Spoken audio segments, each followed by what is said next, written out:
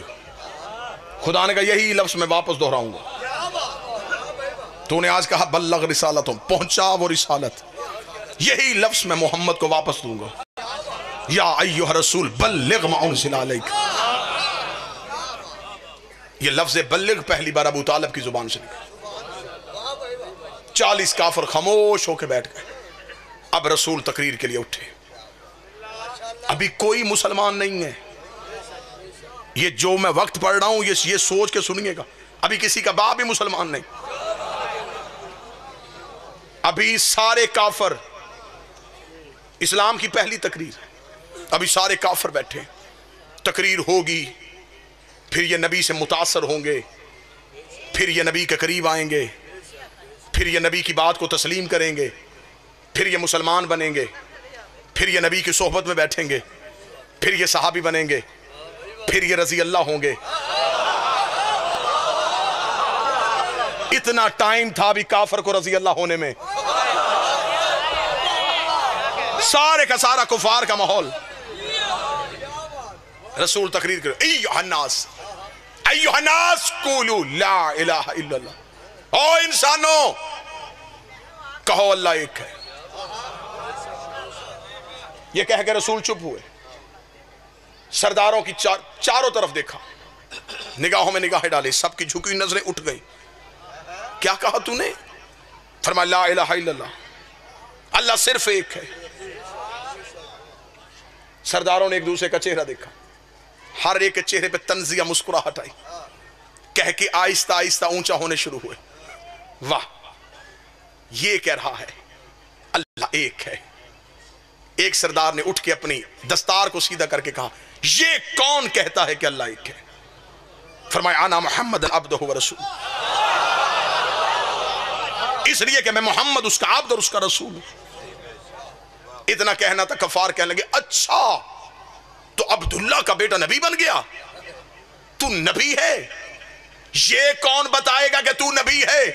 یا پیچھے سے 13 سال کا علی پنجوں پہ کھڑا ہوا، آواز آئی اشہد ان لا الہ الا اللہ.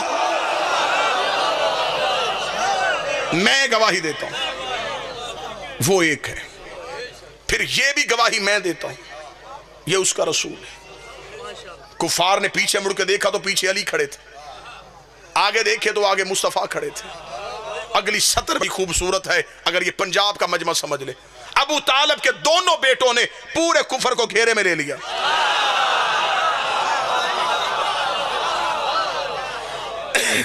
آگے دیکھے تو محمد رسول اللہ، پیچھے دیکھے تو علی ولی اللہ، دروازے پہ دیکھے تو عمران تلوار لے کے کھڑے. رسول نے کہا میں کہتا ہوں جو آج میری بات کو تسلیم کرے گا، میری ساتھ میری گواہی دے گا، میری مدد کا وعدہ کرے گا، وہ میرا جانشین بھی ہوگا. وَوَصِي وَخَلِيفَاتِ مِن بَعْدِي، میرا وصی بھی ہوگا، میرا خلیفہ بھی ہوگا. سب چپ. 3 دفعہ علی اٹھے. میں گواہی دیتا ہوں اللہ ایک ہے، میں گواہی دیتا ہوں تو اس کا رسول ہے. 3 بار جب علی اٹھے رسول نے کہا اگر تو نے 3 بار میری گواہی دی پھر میں بھی گواہی دیتا ہوں تو اس کا ولی ہے، میرا وصی ہے، میرے بعد میرا جانشین ہے، میرے بعد میرا خلیفہ ہے. 90 کروڑ مسلمان پوری دنیا میں کلمہ پڑھتے لا الہ الا اللہ محمد رسول اللہ. یہ کلمہ پڑھنا علی کی سنت ہے اور علی ولی اللہ پڑھنا نبی کی سنت.